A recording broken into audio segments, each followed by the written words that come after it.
On a parlé beaucoup de musique ce matin, mais là, on va revenir au livre et à la technologie et à ce monde numérique qui est le nôtre. Joseph Elfassi, bonjour. Bonjour. Merci d'être là ce matin. Ça fait plaisir. Tu nous as fouillé un bouquin qui s'appelle The End of Absence, donc la fin de l'absence. Ça se traduit peut-être un peu bêtement comme ça. C'est une traduction parfaite. Ouais, c'est un peu littéral, mais... À mon avis. En fait, c'est Michael Harris, c'est un journaliste canadien qui a travaillé quand même pour des revues et des magazines prestigieux, et il écrit un livre comme il a eu un moment où il avait 45 onglets ouverts sur son ordinateur en tant que journaliste qui se faisait constamment interpeller par des conversations qui étaient des bribes d'idées plus que des choses constructives. Ouais. Et il s'est dit, c'est pas possible. Ça se peut pas que ce soit ça devenu ma réalité, mon quotidien. C'est pas, et je suis même pas certain, disons, il a eu un instinct comme quoi c'était pas nécessairement cette façon qu'il devait nécessairement entreprendre le journalisme, son travail ou même la vie. Et moi, ce que j'ai particulièrement aimé de sa démarche, c'est à partir de ce moment-là, il y a un déclic, puis il essaye de comprendre un peu qu'est-ce que ça veut dire qu'on soit toujours en ligne, qu'on soit toujours en train de consulter des pages, d'être constamment interpellé, d'avoir 1 milliard de conversations sur une dizaine ou une vingtaine de plateformes différentes. Puis ce que j'aime beaucoup de son approche, c'est qu'elle est intransigeante et elle a un peu de mauvaise foi. Puis moi, j'aime beaucoup ça parce que il assume complètement une sorte de nostalgie agressive où il insulte de manière assumée et ouverte toute une génération. La nôtre et surtout ceux après de nous, c'est surtout ceux qui ont... Les plus jeunes, quoi, les gens qui ont 25 ans aujourd'hui, 20 ans, 25 ans? Ceux qui ont jamais connu pas Internet. Parce que nous, on fait partie d'une sorte de transition historique entre la préhistoire et Facebook. Et là, il y a cette notion que on est... ça nous change autant nous que, par exemple, les enfants. Ils présentent par exemple, des bébés qui voient un magazine papier puis qui essayent de faire des zoom-in sur la page couverture, avec les doigts, tu sais. Puis ils expliquent comment... Puis c'est pas juste lui qui l'explique, c'est via des recherches, via des entrevues avec des chercheurs intéressants. Il explique comment, dans le fond, nos cerveaux sont malléables, puis ils sont faits pour surtout s'adapter. Ils ne sont pas nécessairement faits pour, par exemple, lire, tu sais, comme Ça veut dire que nos cerveaux ne sont pas faits pour lire? Non, dans le sens que s'il y a des problèmes comme la dyslexie, c'est parce qu'il y a des cerveaux qui sont tout simplement pas faits pour décoder des mots. C'est une invention humaine à laquelle le cerveau s'est vraiment adapté. Puis le cerveau est en train de se réadapter à tous les stimuli différents qu'on est en train de lui émettre. C'est vraiment pas juste une théorie qu'il avance de façon très personnelle. Non, c'est vraiment aussi rechercher. Il rencontre des scientifiques il rencontre aussi, ce que j'aime bien, des chercheurs et des entrepreneurs qui sont à l'avant-plan du trop-plein de connectivité qu'ils critiquent. Donc, ils se confrontent directement à ces gens qui s'enrichissent ou qui font de la recherche pour Microsoft ou qui font des applications où il rencontre le fondateur de Plenty of Fish, si je me trompe pas. Qu'est-ce que c'est? Plenty of Fish, c'était un des premiers réseaux sociaux de connexion amoureuse ou de... genre de Tinder, mais avant le temps. Mais c'est ça, une des trucs intéressants, c'est que il y a un chapitre sur hooking up, sur la notion de se rencontrer en ligne, et c'est pré-Tinder. Fait que c'est comme un chapitre complètement obsolète. Mais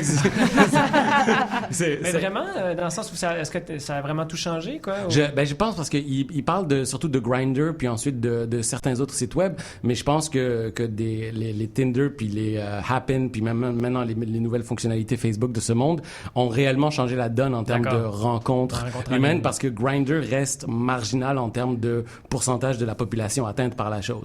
Grindr est un réseau social de rencontres amoureuses ou plus physique pour les homosexuels. Exact.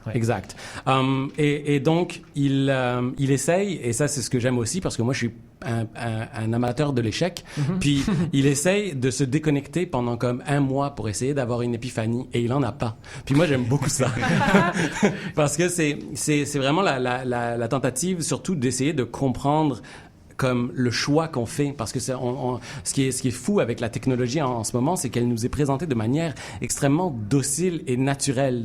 Tout semble être fait pour la manière dont on peut s'y adapter rapidement. Puis je veux dire, c'est super user-friendly, un iPad pour une personne de 40 à 50 ans, et lui, il assume la notion de c'est un choix qu'on fait. Puis on est en ce moment dans un moment qui est quasiment aussi significatif, sinon beaucoup plus que Gutenberg et l'impression, et il faut essayer de considérer objectivement et consciemment le choix qu'on fait d'être connecté, d'être déconnecté. Il y a une sorte d'inquiétude pour les générations à venir, à savoir est-ce qu'elles vont être capables de se déconnecter, est-ce qu'elles vont être capables de ne pas avoir les souvenirs conçus immédiatement de nos Instagram, est-ce qu'ils vont être capables de ne pas avoir des algorithmes ou des entités médiatiques qui connaissent absolument tout sur eux, tu sais.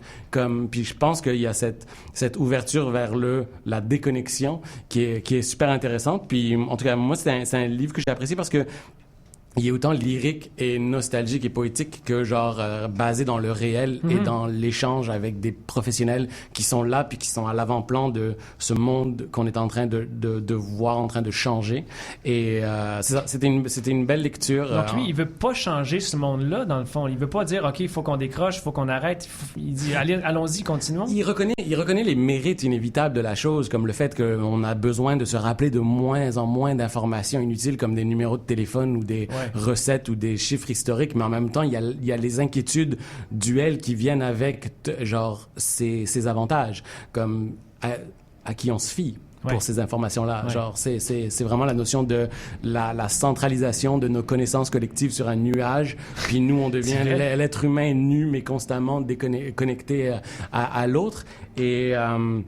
c'est ça. C'est un conseil de pas une déconnexion totale, mais une conscience de la connexion qu'on a.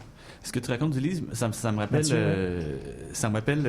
en fait, on dirait un chapitre ou une mise à jour de la théorie de Marshall McLuhan, dans le fond, qui était que les médiums de communication restructurent les sociétés, mais aussi les gens et les cerveaux. On dirait comme le chapitre qu'écrirait McLuhan pour rajouter à sa brique déjà, comme ça en avait pas assez.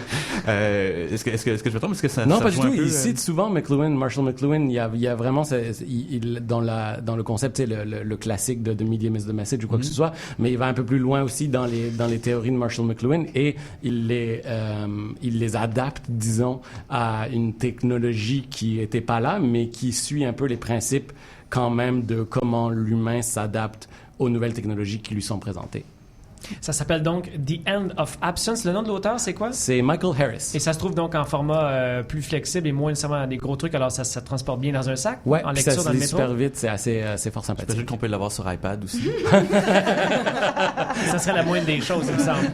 Merci beaucoup, Joseph, de cette réflexion et de cette lecture pour nous. Joseph Elfassi, merci beaucoup d'être passé au Matin des Grands Soirs. Merci de m'avoir invité, maintenant je m'absente. Faites ta soirée, faites ta grande soirée.